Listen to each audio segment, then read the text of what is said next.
Vamos falar de CPI da Covid. A nossa repórter acabou de se integrar aqui ao nosso time, a brava repórter Gabriela Coelho, fez uma matéria mostrando que a CPI da Covid ela é a mais judicializada da história, mais até que a célebre CPMI dos Correios, aquela que investigou o mensalão e que durou 9 meses. A atual está durando 6 meses.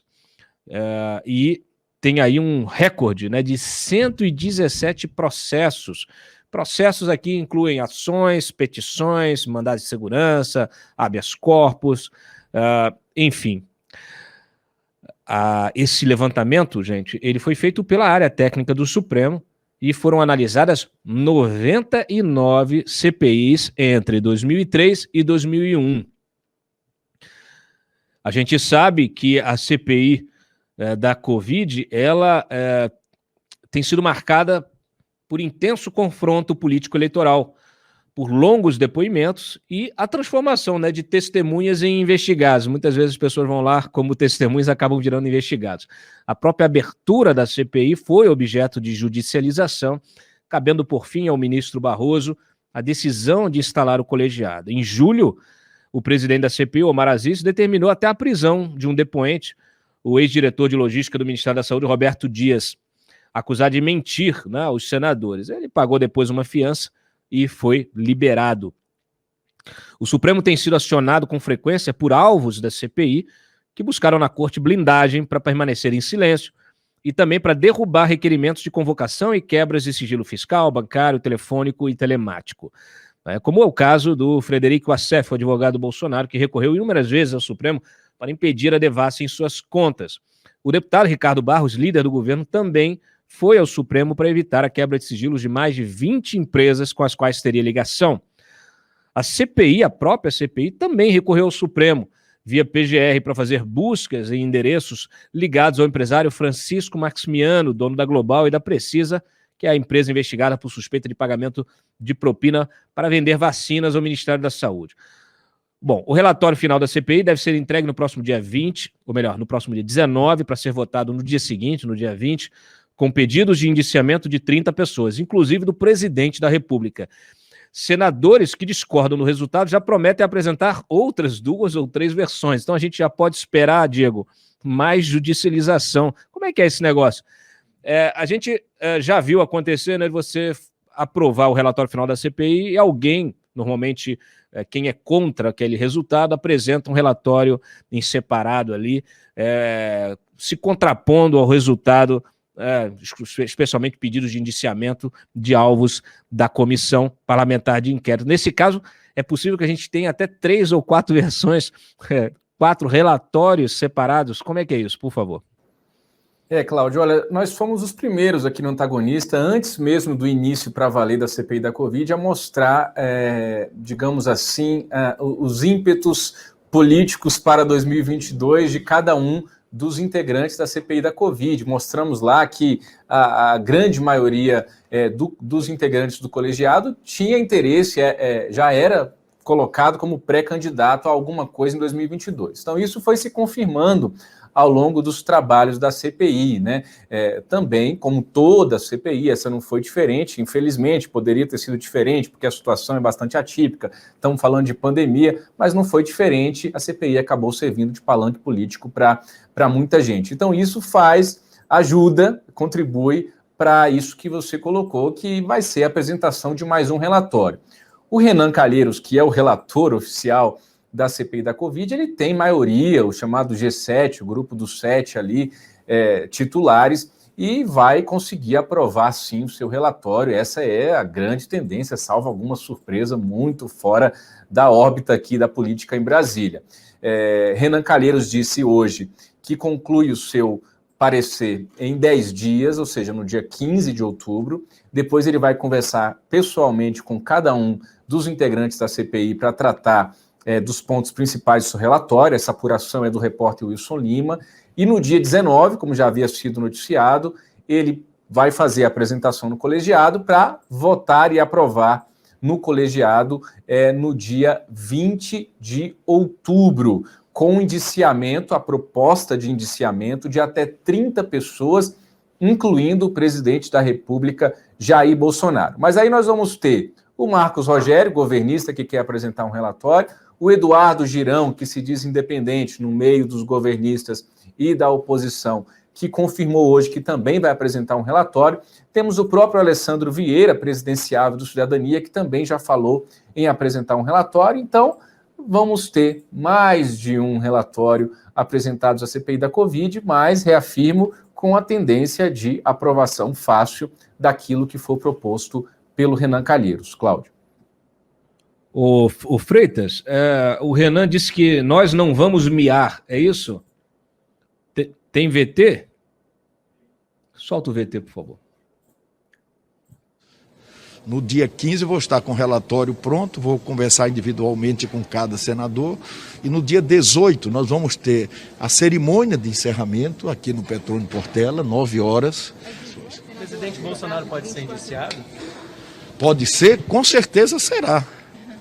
Nós não vamos falar grosso na investigação e miar no relatório. Ele com certeza será sim, pelo que praticou.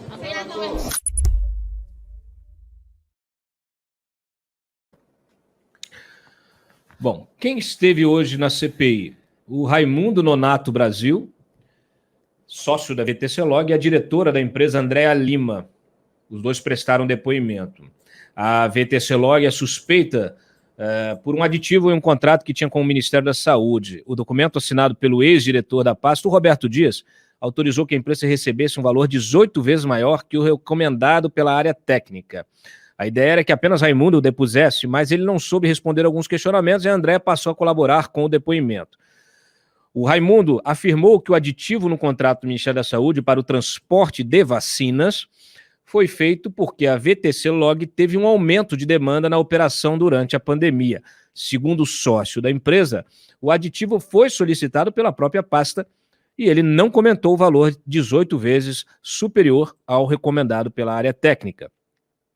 Sobre o Roberto Dias, Nonato e a Andréa negaram que a VTC-Log tenha pagado os boletos do Roberto Dias. Porém, nós reproduzimos aqui no dia que foi feita a divulgação dessa informação dos boletos, junto com as imagens do motoboy, né, pagando os boletos na agência bancária no mesmo horário, tendo os boletos do Roberto Dias sendo quitados naquele mesmo horário. Então, infelizmente, essas versões não se sustentam, tá?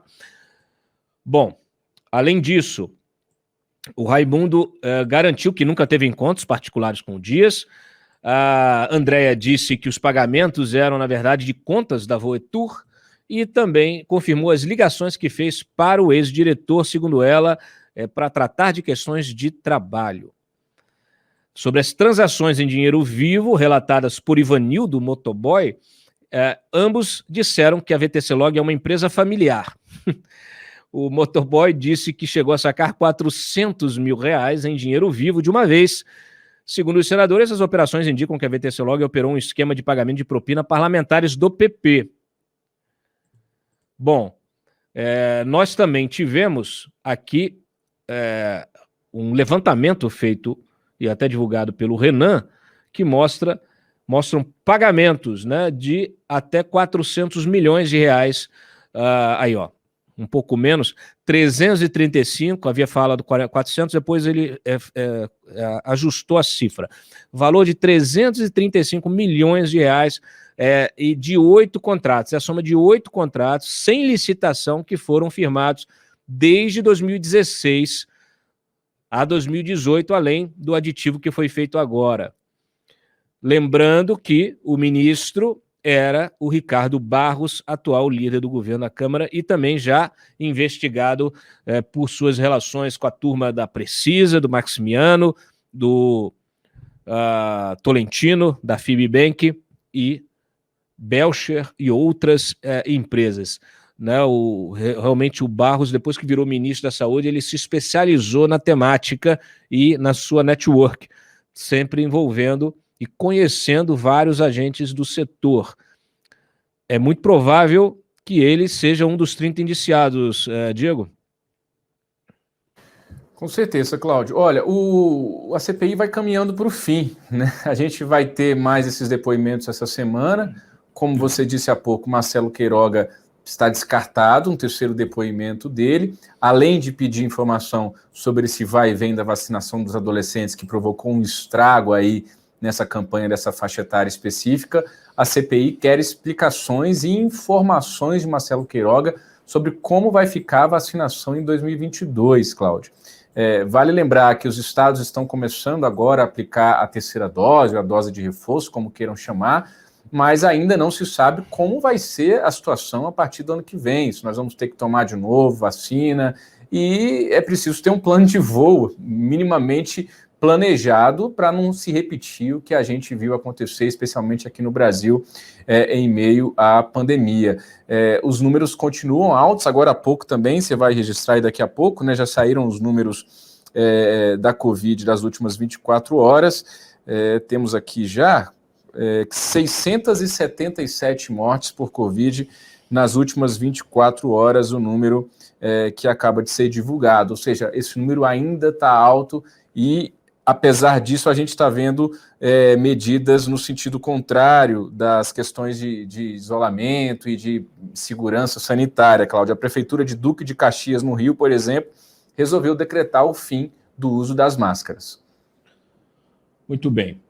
A Ellen está pedindo aqui para chamar o Alessandro Vieira para a gente tratar do relatório alternativo. Com certeza faremos isso no momento adequado, no momento que estiver concluído. Aliás, vamos nos debruçar sobre esses documentos todos, mostrar as diferenças, analisar cada um. O fato é que chegamos ao fim, estamos encerrando. Esta semana é a última de depoimentos, então, como frisamos, dia 19, a entrega do relatório final, dia 20, a votação desse relatório. Diego, uma informação ainda sobre a CPI. Ontem eu critiquei bastante essa tentativa ou esse planejamento, né, dos senadores que comandam a CPI de tentarem transformar o encerramento da CPI num show, né, até num showmício, que seria o termo correto.